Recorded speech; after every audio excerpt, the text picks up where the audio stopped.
Jnanatimarandasya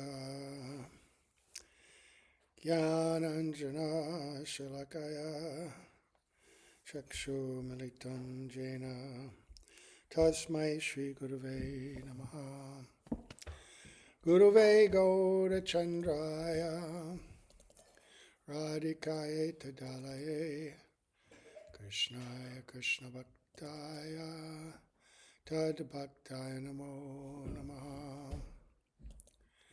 Yam Pravajantam Hanupeta Apeta Krityam Apaino Viraha Katara Ajuhava Bhuteti Tanmayataya Taravo Binedus Tam Sarvabhutam Hridayam Animanatusme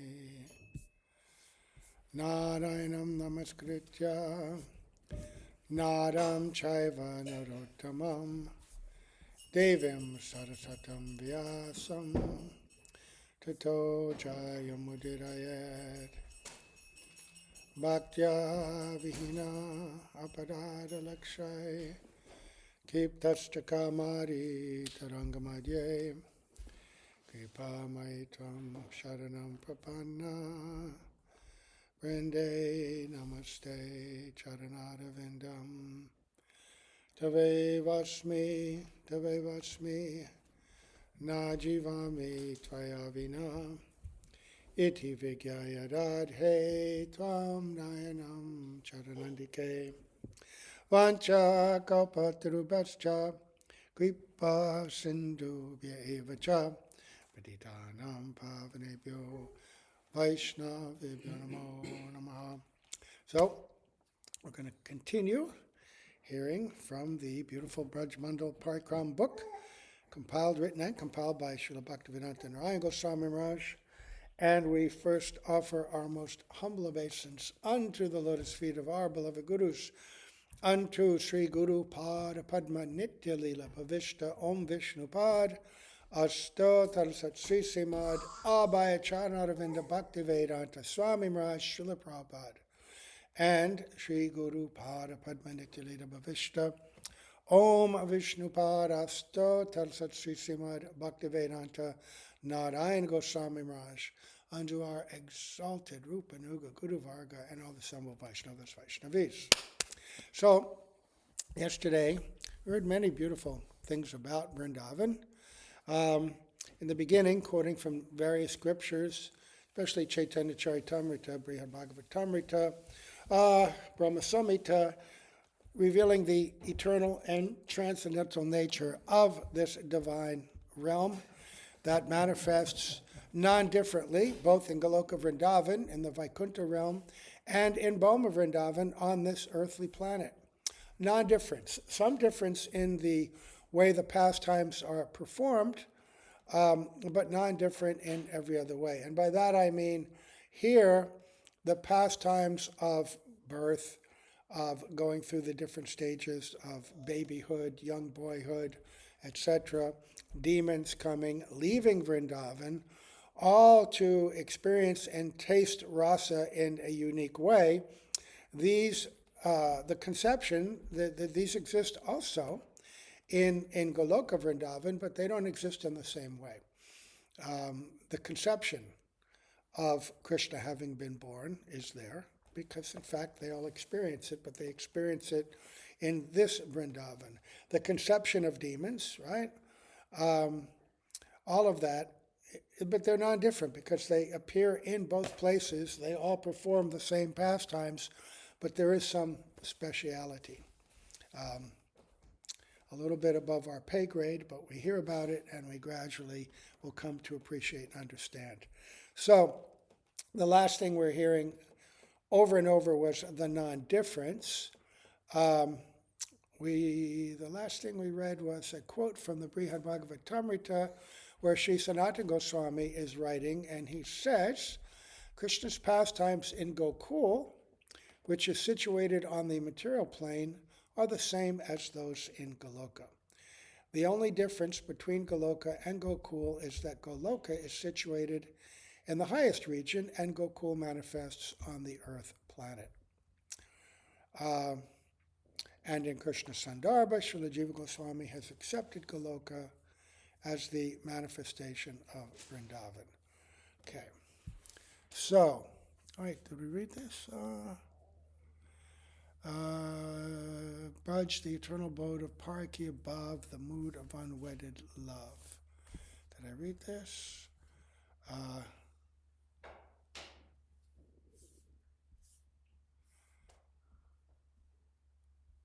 Oh, we did read that.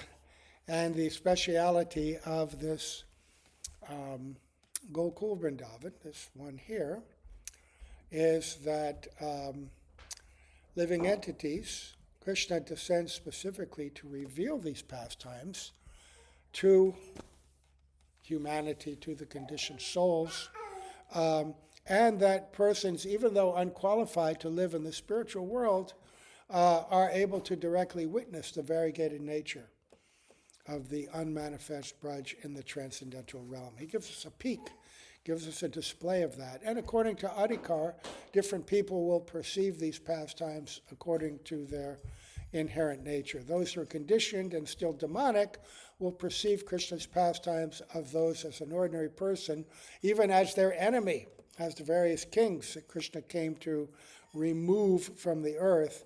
They were not favorable to Krishna. They spoke disparagingly of him. And then others, even sages, will see him in different ways according to their realization.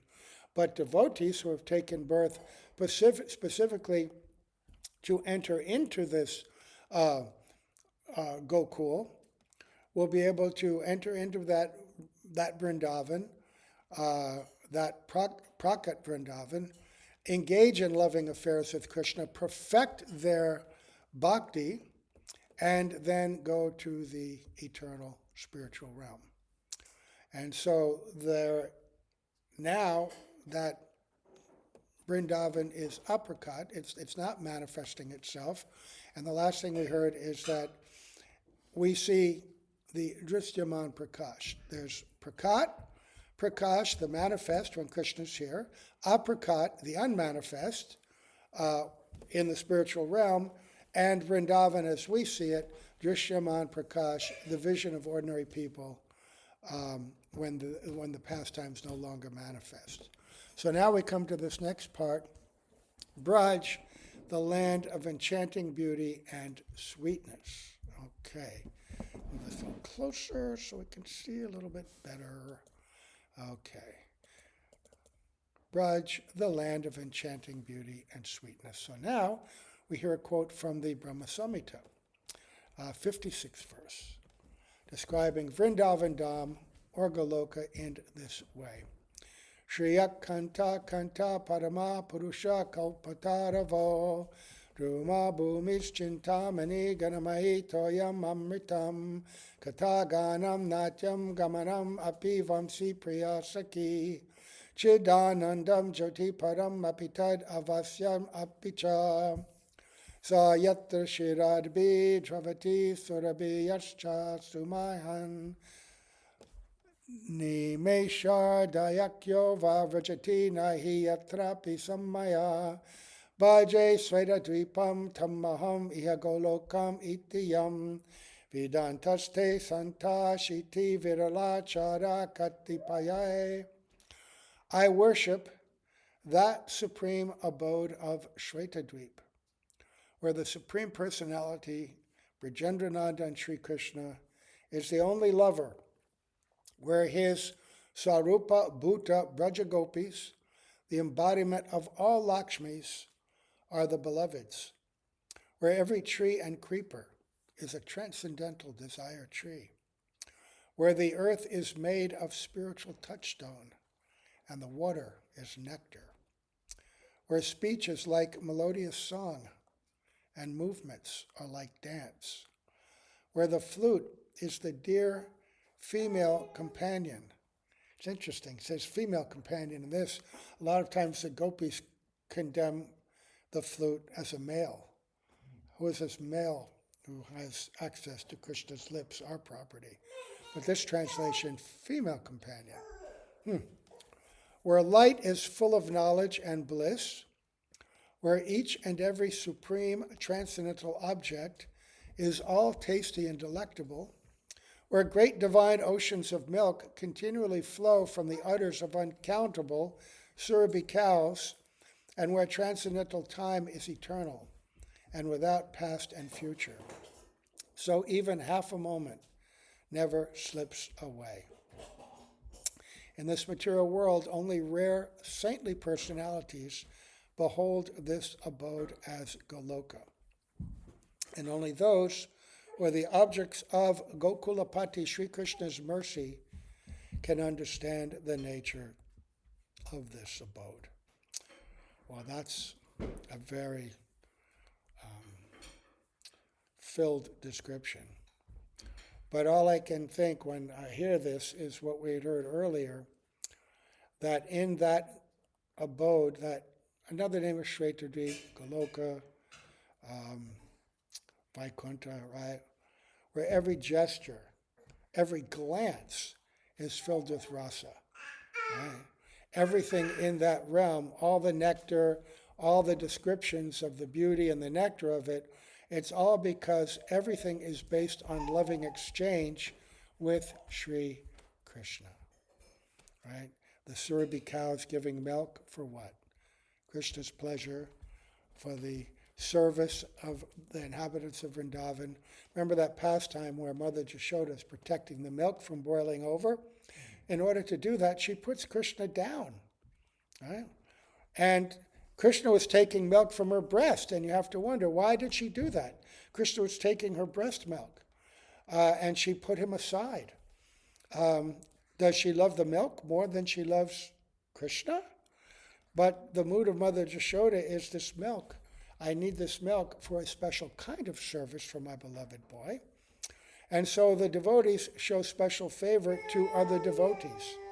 The whole realm of Vrindavan is one of complete harmony and cooperation, everything for the pleasure of Krishna.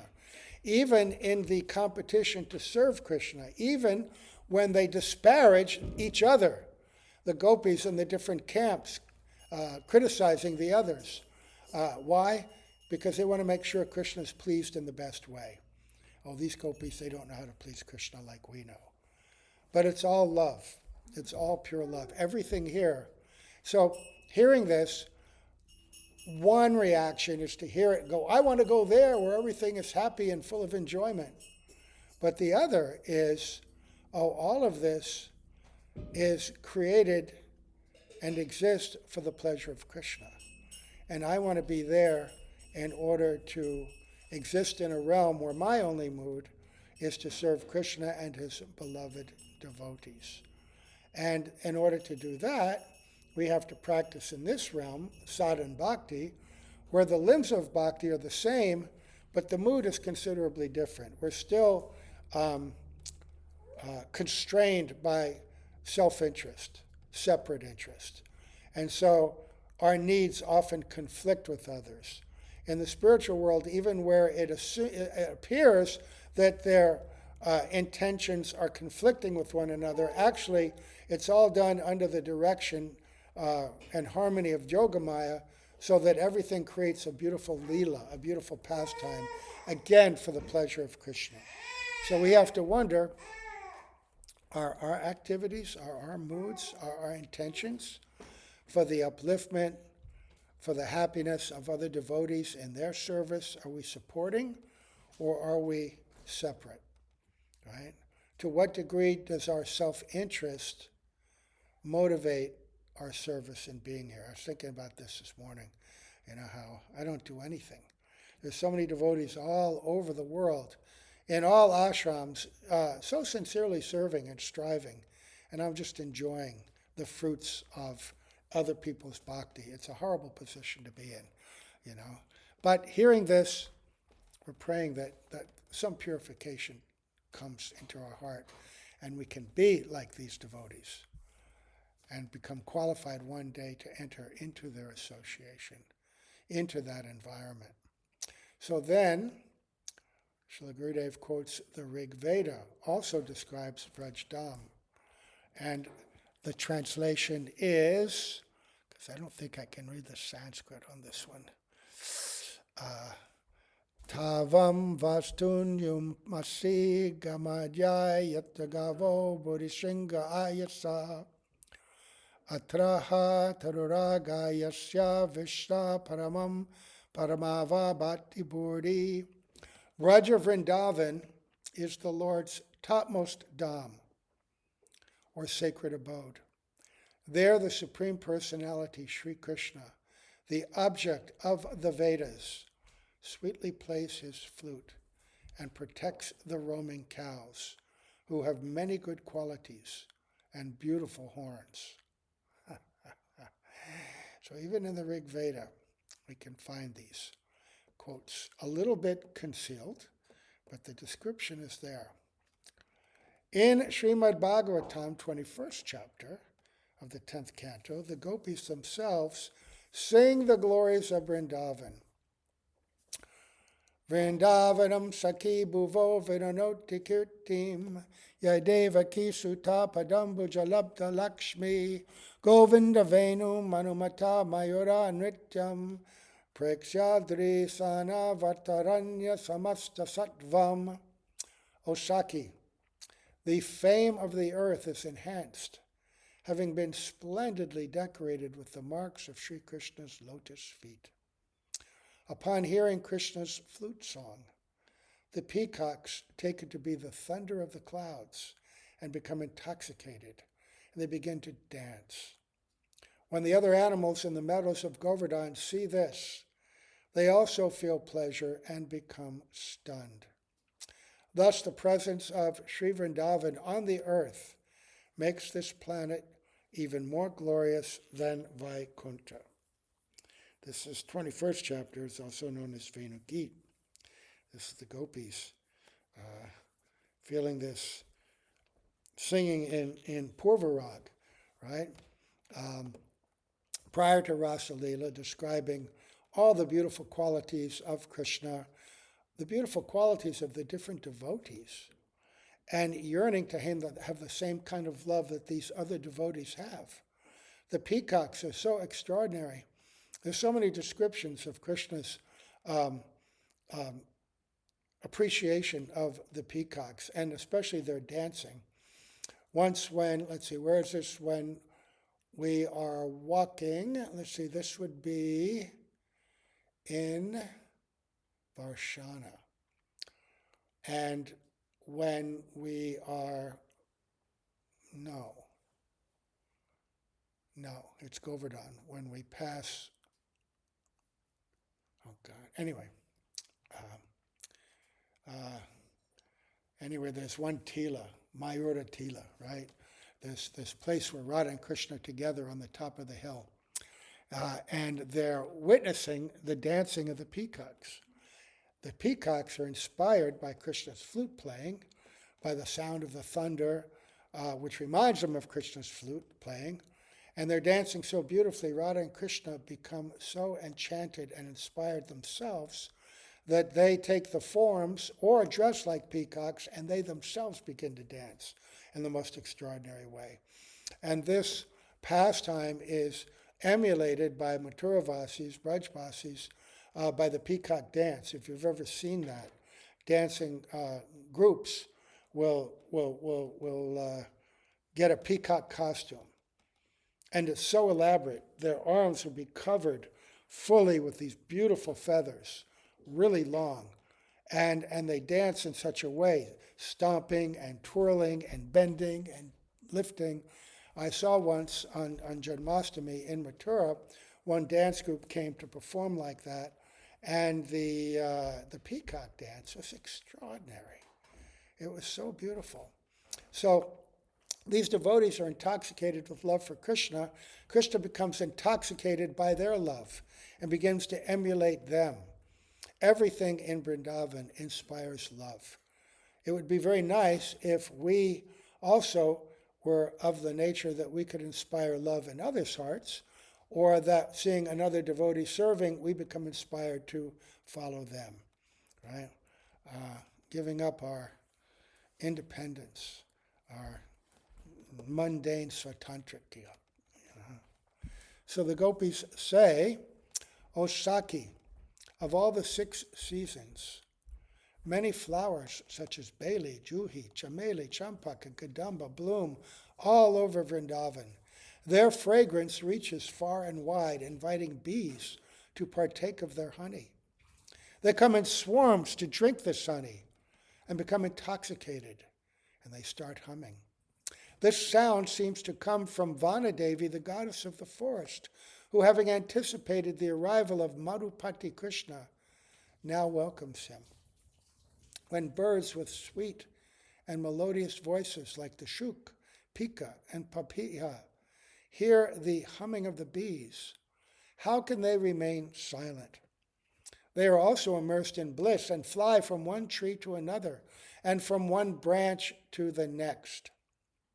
Vrindavan resonates with their harmonious singing that echoes all over the hills and across rivers and ponds.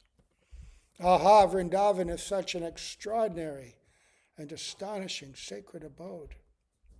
In this Vrindavan, the sweet splendor of spring, the king of all seasons, is ever present, and a green, velvety carpet covers the surface of the earth. Lotuses of many colors bloom in the ponds and rivers, and the branches of the trees are well adorned with fully bloomed champa, chameli, beli, juhi, and other delightfully fragrant flowers, whose nectar is relished by intoxicated bees. The entire atmosphere is pervaded with both transcendental bliss and the intoxication of youth. These combine to create a kingdom of ever-increasing joy that captivates the body and the mind. So reflecting back on what we had heard earlier, where every expression or action of Krishna and all the inhabitants of Braj, it's expression of rasa, exchange of love, right? And what happens? Even the flowers blooming, what does that do? That creates a sense of invitation to Krishna to come to this place. It creates an invitation to bees and birds to come also. And what do? The bees with their humming, the birds with their various singing, creating a sound in the forest. It sounds like Vanadevi herself is creating an orchestra of beautiful sound for the pleasure of Krishna. And all these beautiful birds come. How can they remain silent? They're all immersed in bliss. What bliss? The bliss of Krishna Prem. And they're flying from one branch to another, creating such a beautiful sight. Even in this world, when you get the rare opportunity to see a peacock going from tree to tree, it's an astonishing sight. They don't usually fly that much, but they're so large with this wingspan and their tail feathers from behind them. And then, I don't know, my favorite in Vrindavan are the green parrots with the red beaks. And they fly so gracefully and artfully, so quickly turning this way and that, and sing. Their chirping is so funny. The way they, in Bangalore, when we erected our Gopuram on the top of the temple, this flock of parrots, there was one hole in it, and they used it as a place to live. And every morning they would come there and be all over the top of the temple, a dozen or more of them. And they'd all be chirping and flying and flitting this way and that, turning and soaring and sweeping. And then other songbirds also would come. It was incredible. And this is in Bangalore, in farmland. Originally Vrindavan, so full of these amazing birds which create, even in our world, this amazing environment. What to speak of birds and bees who are all Satchidananda Vigraha, singing in love, in prem, for the pleasure of Radha and Krishna and for the devotees. Vrindavan resonates with their harmonious singing that echoes all over the hills and across rivers and ponds. Aha, Vrindavan is such an extraordinary and astonishing sacred abode. In this Vrindavan, the sweet splendor of spring, the king of all seasons, is ever present, and a green velvety carpet covers the surface of the earth. There's always spring in Vrindavan. All the 6 seasons exist simultaneously in Vrindavan and will manifest according to the need for the pastime. Sometimes the desire is that it be cold and rainy, and the devotees, the gopis or Krishna's cowherd friends, they'll retreat into the caves, which are self-illuminated with walls of gems, right? Or it's very hot, and they retreat into the caves for some solitary, special kind of meeting.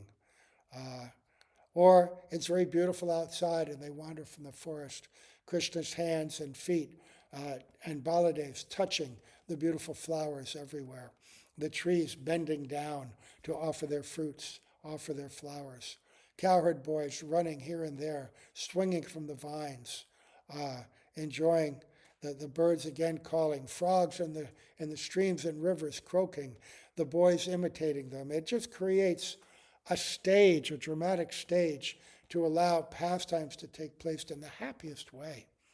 Lotuses of many colors bloom in the ponds and rivers, and the branches of the trees are well adorned with fully bloomed champa, chameli, beli, juhi, and other delightfully fragrant flowers, whose nectar is relished by intoxicated bees. The entire atmosphere is pervaded with both transcendental bliss and the intoxication of youth. These combine to create a kingdom of ever-increasing joy that captivates the body and the mind. Radhika is intoxicated by the beauty of her own youth. She takes a bath in the nectar of fully bloomed youth. And why is she intoxicated by that youth? Out of some sense of pride and self-enjoyment? She has pride, a special kind of pride, but knowing that her beauty gives the utmost pleasure to Krishna. That is the purpose and fulfillment of her beauty and her youth, right? And any quality that we have finds perfection and fulfillment when it's used perfectly, selflessly, lovingly in the service of Radha and Krishna. So, all of these things combine to create a kingdom of ever-increasing joy that captivates the body and mind. Playing sweetly on his flute, Brajendrananda and Sri Krishna roams throughout this land of Braj, along with his elder brother Balaram and their innumerable cowherd boyfriends and cows. This land of Braj is blessed, where the creator of the universe, Lord Brahma, dwells in the form of a mountain range in Barshana, to have the dust of the divine couple, Sri Radhakrishna's lotus feet, on his head, where the maintainer, Lord Vishnu, has assumed the form of Govardhan and Vishnu Parvat, right, where the moon-crested Mahadev, Lord Shiva, has taken up residence as Nandishwara Hill in Nandagram, and where Uddhava, the best of Sri Hari's servants, lives as a blade of grass, a small shrub, and a creeper on the bank of Kusum Sarovar. Any who have done Braj Mandal Parikrama, hearing these descriptions, will immediately be taken in the mind and in the heart to these places. Vishnu Parvat, right? Brahma Parvat, where that little narrow pathway between these two hills, the place where the gopis ambushed Krishna and his cowherd boyfriends in revenge for Krishna stealing the milk and yogurt and butter of the gopis so many times. They plot and ambush them there, right? Nandishwara Hill that we climb up, and the top, go see the temple at Nandagan, where Nanda Maharaj had his palace. Right? Mahadev is there. Pastimes when Mahadev was there and was wanting to see the young child Krishna. So many things. Uddhava at Uddhav Kund and Uddhav Kyari.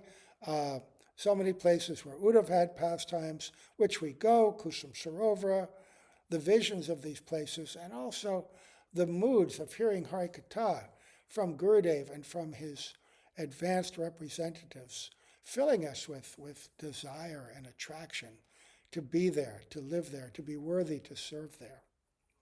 Here in Braj, the Supreme Lord Sri Krishna becomes the calves and relishes the tender and delicious grass. Right? This was the Brahma Vimohana Leela, right? After the killing of Aghasura. Krishna assumed those forms when Brahma stole the cowherd boys and the calves and wanted to hide them, and Krishna assumed those forms in order to give pleasure to his cows and to all the mothers in Vrindavan so that he would become their son for that year. Here the young girls of Braj go daily to wells and other sources of water on the pretext of filling their water pots. But in fact, they only go to fill the pots of their hearts with the ras of Krishna Prem. Everything done is a pretext to meet with Krishna, right? To have some exchange. Panagat, jana dahiri, panagata jatahai. My friend, please let me go to the panagat. Otherwise, the resolve, pana, it's a pun here, to meet my beloved will diminish. Gata jaiga. To protect this resolve, the young girls of Braj would crowd the panagat carrying their clay pots. There's many panagats. When we do Parikrama of Vrindavan, we pass by different panagats where different pastimes take place.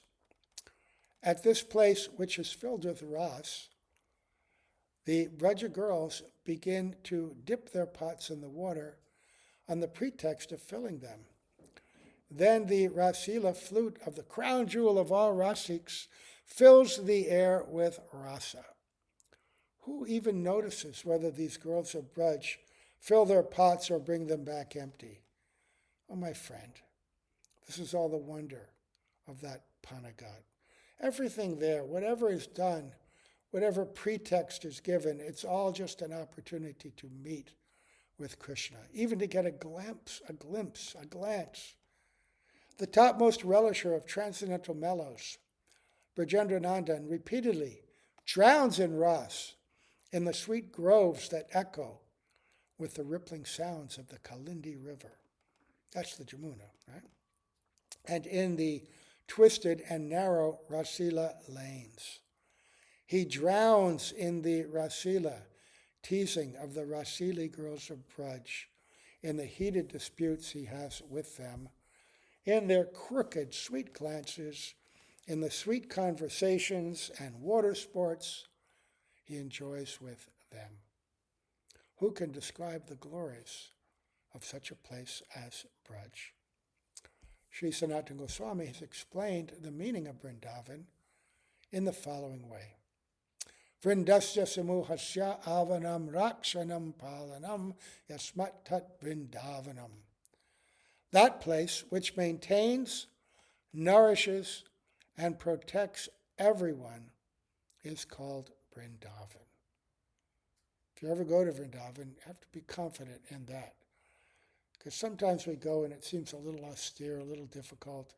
The weather or whatever challenge on Parikrama, your fatigue, if hot, thirsty. Oh, this is the kind of prasad I like. But it's all there. Any austerity that we perform in Vrindavan is to show our eagerness. We'll put up with anything in order to become absorbed in that mood of seva. Let me experience any kind of austerity that would be required to get entrance into that divine place. Radhika herself experiences difficulty, standing on the top of Govardhan, witnessing Krishna in the distance with his cowherd boys. The hot rocks of Govardhan are burning in the summer. We've experienced that. But Radhika doesn't feel a thing. She feels cool seeing her beloved. This land of Vrindavan conceals its godly features and lovingly maintains the herds of cows and calves and the society of gopas and gopis. The Supreme Lord Sri Krishna, being controlled by their love, does not leave Vrindavan even for a moment. Vrindavanam parityagya svakachin naiva gacchati. That's from Anchalila. first chapter, second, 67 verse. This would be Mahaprabhu speaking to Rupa Goswami. When Rupa Goswami had been inspired on his way to Vrindavan, he was writing his book,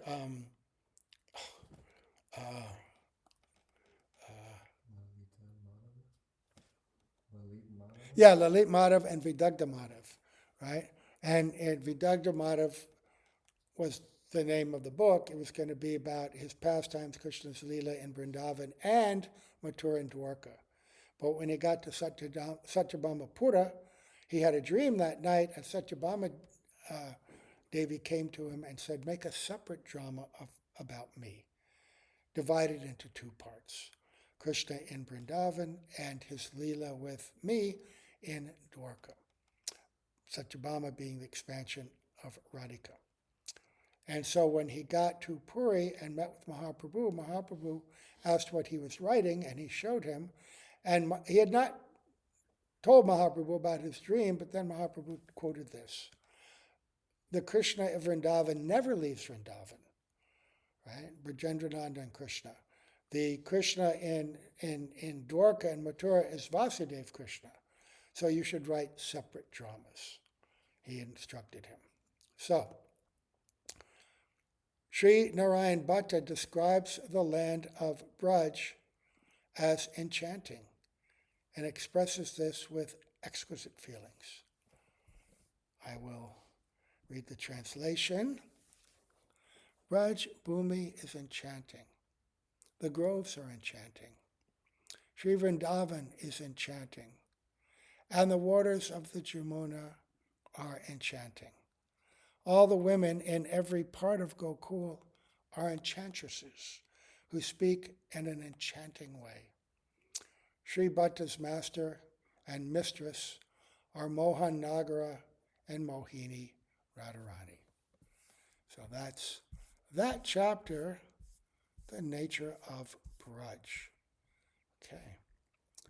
Tomorrow he talks about the borders of Braj, and we'll begin there, hearing more about Vrindavan and its geography, as it were, an overview. So we'll stop here, and let me say all glories to our Srila Prabhupada, Srila A.C. Bhaktivedanta Swami Prabhupada, all glories to Srila Bhaktivedanta Narayana Goswami Maharaj, all glories to our exalted Rupanuga Varga, all glories to the holy Vrindavan Dham, all the devotees there, all glories to all of our assembled devotees. Gaur Premanande, Hari Hari Bol.